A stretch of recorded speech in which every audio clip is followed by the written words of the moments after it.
Hello दोस्तों, मेरे YouTube channel पर आपका स्वागत है। तो चलिए कहानी शुरू करते हैं। कहानी अच्छी लगे तो प्लीज़ चैनल को लाइक एंड शेयर जरूर कीजिएगा। दोपहर का वक्त था। चिराग का पेंट हाउस। चिराग के ये कहने पर कि मृत्युंजय को कैसे पता उसकी मॉम की असलियत। डेविड चिराग की तरफ देखते हुए, नैना ने बताया हमें इन सब के बारे में। डेविड की बात पर चिराग उसे घूरते हुए, मेरी बहन का नाम लेकर तुम्हें लगता है कि तुम बच जाओगे। डेविड चिराग की बात सुन अपने पैंट के पॉकेट में हाथ डाले उसके सामने खड़ा होकर, मुझे ज़रूरत भी नहीं है झूठी सफाई देने की। And most important thing, I am not a layer because I am agent, और हमारे धंधे में झूठ की कोई जगह नहीं है। जिसे सुनकर चिराग अपने दांत पीसते हुए बोला, हाउ कैन यू से दिस, कि मैं तुम्हें नैना ने ये सब बताया और मैं तुम पर बिलीव कर लूँ।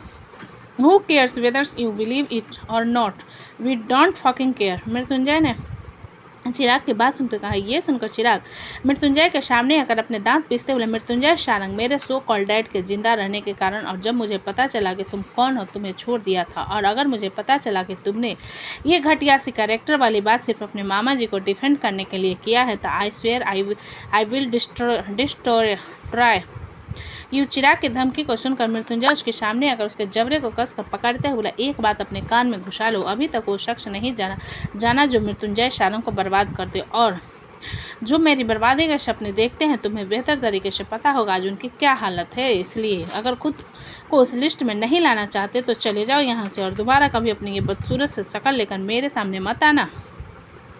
इतना कहकर मृत्युंजय चिराग को धकेलते हुए छोड़ देता है। मृत्युंजय के धकेलना पर चिराग कुर्सी से टकराते हुए गिरने से बचता है। उसके लिए पकड़ कर नजरें उठा मृत्युंजय को देखते हुए, बहुत घमंड है ना तुम्हें अपने सक्सेस पर।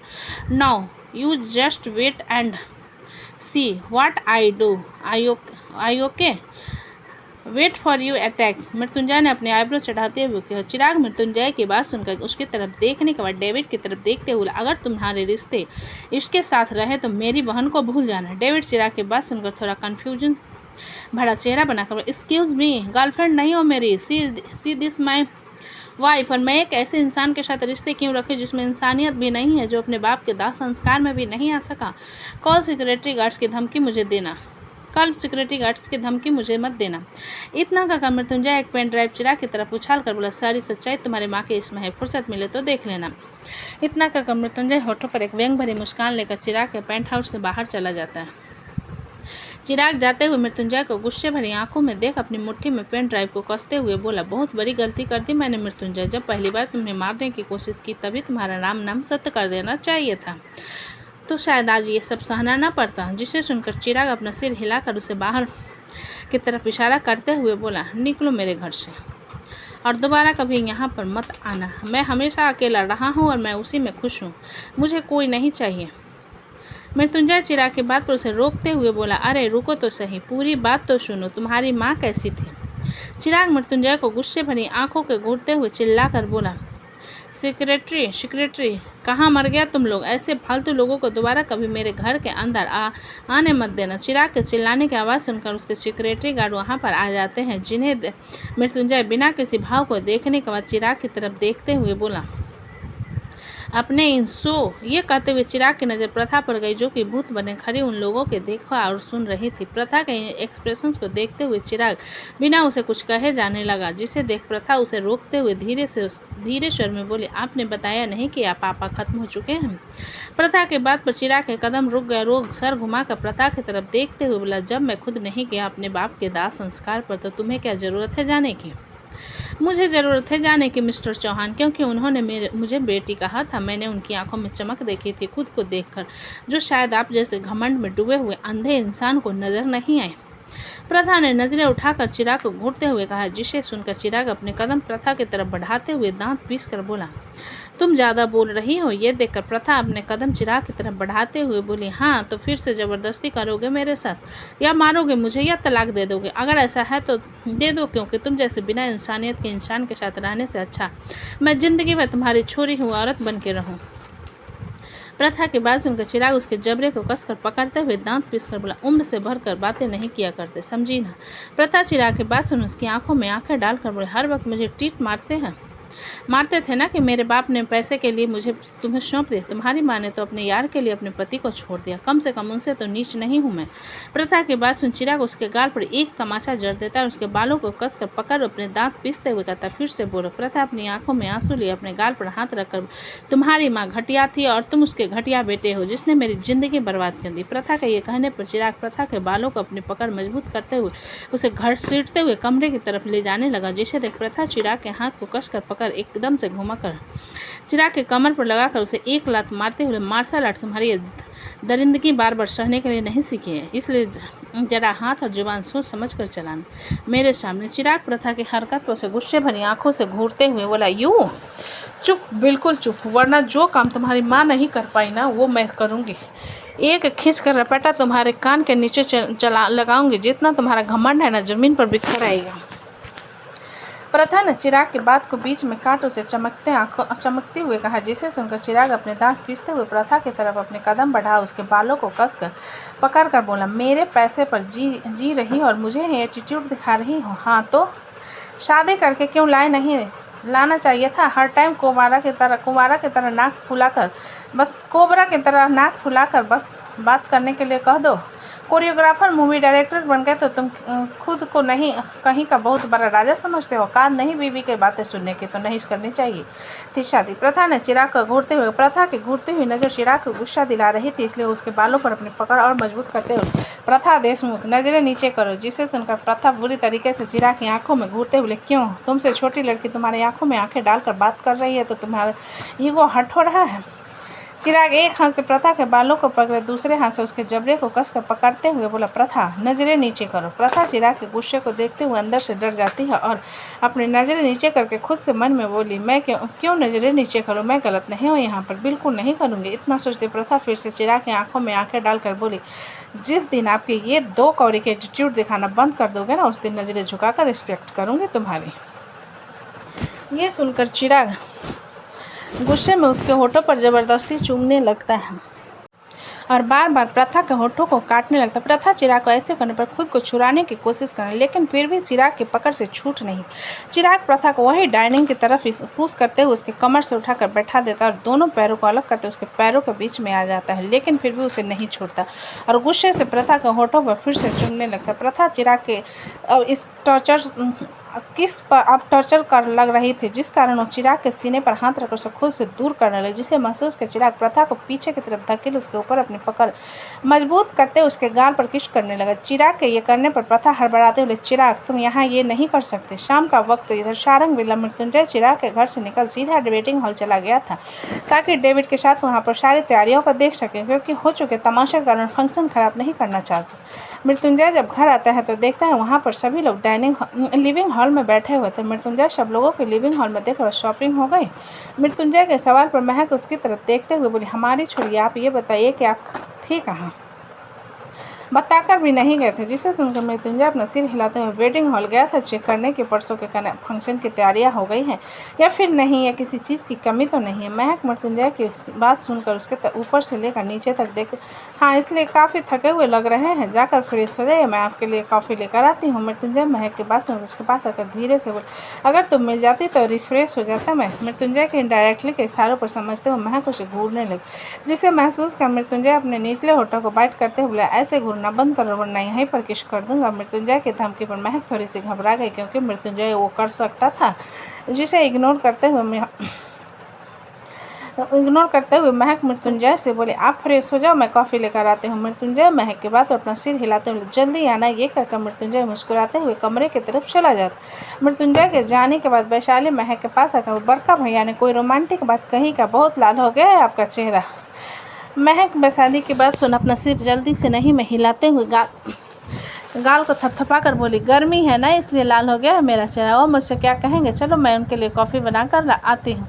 इतना कहकर महक वहाँ से जाने लगी। जब उसके एकांश के रोने की आवाज़ सुनाई थी तो एकांश के रोने की आवाज़ पर महक सर घुमाकर निर्जला की तरफ देखती है, जो कि निर्जला की गोद में लेटे रो रहा था, जिसे देखकर महक एक आह भरते हुए निर्जला के पास जाकर एकांश को अपनी गोद में लेते हुए, दीजिए माँ, उसे भूख लगी होगी। निर्जला महक की बात उसकी गोद में एकांश को दे देती है। जब उन्हें आरव की रोने की आवाज़ सुनाई देती है, सब लोग सर घुमाकर सीढ़ियों की तरफ देखते हैं, जहाँ विक्रम आरव को अपनी गोद में पकड़े लेकर आ रहा था। एकांश आरव के रोने की आवाज़ सुनकर चुप हो जाता है और अपना सर धीरे धीरे घुमाकर विक्रम की तरफ देखने लगता है। जब विक्रम आरव को लेकर नीचे आ जाता है, निर्जला रो रहे आरव की तरफ देखते हुए विक्रम से बोली, इन्हें क्या हुआ? विक्रम निर्जला के बाद सुन अपना सर नहीं में हिलाते हुए, पता नहीं मामी, अभी सोकर उठा और रोना शुरू कर दिया। जिसे सुनकर महक वैशाली की तरफ देखते हुए, वैशाली सरसों का तेल लिया और आरव के पैरों के तलवे पर लगा दो। महक की बात पर विक्रम उसकी तरफ देखते हुए, उससे क्या होगा? महक विक्रम की बात सुन आरव की तरफ इशारा करते हुए रोना बंद कर देगा। महक की बात पर विक्रम अपना सिर हिला देता है और वैशाली विक्रम की गोद से आरव को लेकर उसके पैरों तले तेल खींचने लगती है, जिससे आरव सच में चुप हो जाता है। एकांश, जो कि लगातार अब देखे जा रहा था, उसके चुप होने पर पहली बार हंसता है। एकांश को हंसता हुआ देख महक हैरान होकर, ये हंस रहा है? महक के बाद सुन सब लोग एकांश की तरफ देखने जब उन्हें फिर से एकांश के हंसने की आवाज़ सुनाई, जिसे महसूस करके महक के होठों पर मुस्कान आ जाती है। वैशाली आरव के पैरों को सहलाते हुए महक से बोली, ये जितना जोर से रोता है उतनी जोर से हंसता भी है। वैशाली की बात पर महक अपना सिर हिलाते, सही कहा तुमने, लेकिन 2 महीने की उम्र में बच्चे का हंसना कोई आम बात नहीं है। जिसे सुनकर निर्जला महक के पास आकर उसके गोद से एकांश को लेते हुए बोली, अब लगता है कि इसे भूख नहीं लगी है, तुम जय के लिए कॉफ़ी बना दो। निर्जला की बात पर महक सिर हिलाते हुए किचन की तरफ चली जाती है और एकांश आरव की तरफ देखने लगता है, जिसे देखकर विक्रम एकांश से कहता है, एकांश को, वो आपका छोटा भाई है, ज़्यादा नहीं, सिर्फ एक दिन। विक्रम की बात सुन एकांश एक नज़र अपनी नीली आंखों से उसे देखने के बाद इग्नोर कर फिर से आरव को देखने लगा, जिसे देखकर सब लोगों के होठों पर एक मुस्कान आ गई। तभी वर्षा ऑफिस से घर आ जाती है। रचना वर्षा को देखकर उसे रोकते हुए बोली, वर्षा, तुमसे कुछ कहना था। रचना की बात सुन वर्षा उसकी तरफ देखते हुए, जी चाची। वर्षा के बाद रचना उसके सामने आकर, जब तक शादी के फंक्शन नहीं हो जाते अपने ऑफिस को गुड बाय कह दो। वर्षा रचना के बाद सुनकर कुछ पल चुप रहकर अपना सिर हिलाते हुए, फाइन, मैं ऑफिस नहीं जाऊंगी, घर में ही मीटिंग ले लूँगी, बाकी जो काम होगा आप मुझे बता दीजिएगा, मुझसे हो पाएगा तो मैं कर दूँगी। जिसे सुनकर रचना अपना सिर हिलाते हुए, तो जाओ फ्रेश होकर आ जाओ, और मेहमान काफ़ी सारे आ चुके, इसलिए थोड़ा हाथ बटा दो किचन में। वर्षा रचना के बाद पर अपना सिर हिलाते हुए कमरे की तरफ चली जाती है। जब वो कमरे में आती है तो विकल्प एकदम से उसे कमर से पकड़ दीवार से लगाकर उसके होठों पर चूमने लगती। विकल्प के अचानक ऐसा करने पर वर्षा थोड़ी हैरान होने के बाद विकल्प के गले में अपनी बाहें डालते हुए उसका साथ देने लगती है, तो विकल्प हाथ आगे बढ़ाकर उसके कमरे का दरवाज़ा अंदर से बंद कर देता है और वर्षा को किस करते हुए उसके कमर से उठा लेता है, तो वर्षा अपने पैर विकल्प के ट्रासों पर लपेट लेती है। इधर महक मृत्युंजय के लिए कॉफ़ी लेकर कमरे में पहुंचती है तो देखते हैं मृत्युंजय सिंपल कैजुअल लुक में सोफे के सामने बैठा, कानों में ईयरबड्स लगाए मीटिंग ले रहा था। जिसे देखकर महक उसके सामने खड़ी हो कॉफ़ी टेबल पर रखते हुए इशारा कर देती है, तो मृत्युंजय उसकी तरफ देखकर आईब्रो चढ़ाता है।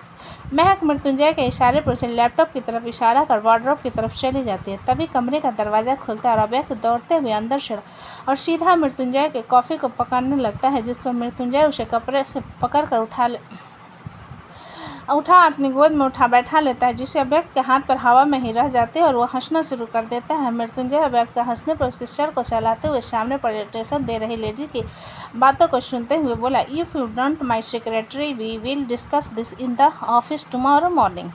उम्मीद करूंगा कि आप सही टाइम पर पहुंच जाओगे। मृत्युंजय की बात सुन लेडी उसकी तरफ देखते हुए बोली, ओके सर। मृत्युंजय लेडी की बात पर अपना सिर हिला मीटिंग ओवर कर लैपटॉप को शट डाउन कर कानों से ईयरबड्स निकाल कर रखते हुए अव्यक्त से बोला, तुम दिन पर दिन बदमाश होते जा रहे हो। अव्यक्त मृत्युंजय की बात सुन उसके कॉफ़ी की तरफ इशारा करते हुए बोला, ब्राउन मिल्क, अभी it's not brown milk, it's a coffee, black coffee. Mrityunjay ने अव्यक्त की बात सुन कहा, जिसे सुनकर अव्यक्त अपना सिर नहीं में हिलाते हुए कॉफ़ी की तरफ इशारा कर, ब्राउन मिल्क। मृत्युंजय अव्यक्त की बात सुन अपने दांत पीसते हुए बोला, मैं कह रहा हूँ ना वो कॉफ़ी है, ब्राउन मिल्क नहीं है। अव्यक्त मृत्युंजय की बात को इग्नोर कर अपना हाथ आगे बढ़ाते हुए बोला, ब्राउन मिल्क पीऊँगा। जिसे देखकर मृत्युंजय उसे पीछे खींचते हुए बोला, गर्म है, जल गए ना तो सारी गर्मी उतर जाएगी तुम्हारी। अव्यक्त मृत्युंजय के बाद चिड़चिड़ी भरी आंखों से उसकी तरफ देखने के बाद महक की तरफ देख चिल्लाते हुए बोला, मम्मा महक जो कि कब से खड़ी उन दोनों के बहस को देखे जा रहे थे, अभय को चिल्लाने पर से आंखें दिखाते हुए, दोनों बाप बेटे कम नहीं हो, दिन भर झगड़ते रहते हो। महक की बात सुन मृत्युंजय उसकी तरफ देख नाराजगी भरी आंखों से देखते हुए बोला, तुम मुझे क्यों लपेट रही हो? महक मृत्युंजय की बात पर अपना सिर हिलाते हुए, आप ही का ही जेरक्स कॉपी है, इसलिए आपको तो लपेटूंगी ना। मृत्युंजय महक की बात अव्यक्त की तरफ देखने लगा, जो कि सच में उसी की तरह दिखता था। एकांश के कान और नाक महक की तरह थे, बाकी वो भी लगभग मृत्युंजय की ही तरह दिखता था। मृत्युंजय की नज़र को खुद पर महसूस कर अव्यक्त छोटा सा मुँह बनाकर बोला, डैडा ब्राउन मिल्क। मृत्युंजय अव्यक्त की बात सुने गहरी सांस भरकर अपनी उंगली से कॉफ़ी टच करने के बाद अपनी उंगली अव्यक्त के मुंह में डालते हुए बोला, देखो कड़वी है। मृत्युंजय के ऐसा करने पर अव्यक्त उंगली का शक करते हुए मुंह बनाकर बोला, एक अव्यक्त की हरकत पर मृत्युंजय सेटिस्फैक्शन में अपने होठों पर तिरछी मुस्कान लेकर महक से बोला, मेरी तरह नहीं है, तुम्हारी तरह है। शक्ल मेरी तरह होने से मेरी तरह नहीं हो जाता, बुद्धि तो तुम्हारी तरह ही है, इसकी भून दूँ। मृत्युंजय के बाद पर महक अपना सिर हिलाते हुए बोले, ठीक है, गलती से कोई काम करने के लिए मत कह दीजिएगा मुझसे, फिर देखते हुए। इतना कहकर महक मृत्युंजय के पास आकर अव्यक्त को उसकी गोद से लगभग लेते हुए बोली, मेरा बेटा है ना, दिमाग तो मेरी तरह होगा। इतना कहकर महक अव्यक्त को लेकर कमरे से बाहर चली जाती। मृत्युंजय जाते हुए महक को देखकर खुद से बोले, मैं कहाँ रोमांस करने के बारे में सोच चुका था, और यह मेरा बेटा कबाब में हड्डी बनकर आ गया और उल्टा मेरी बीवी से झगड़ा करवाया। इतना सोचते हुए मृत्युंजय मुंह बनाकर कॉफ़ी पीने लगता है। तो दोस्तों, कहानी कैसी लगी मुझे कमेंट में लिखें। अच्छी लगे तो प्लीज़ चैनल को लाइक करें, सब्सक्राइब करें और ज़्यादा से ज़्यादा शेयर करें। कहानी को पूरा सुनने के लिए धन्यवाद।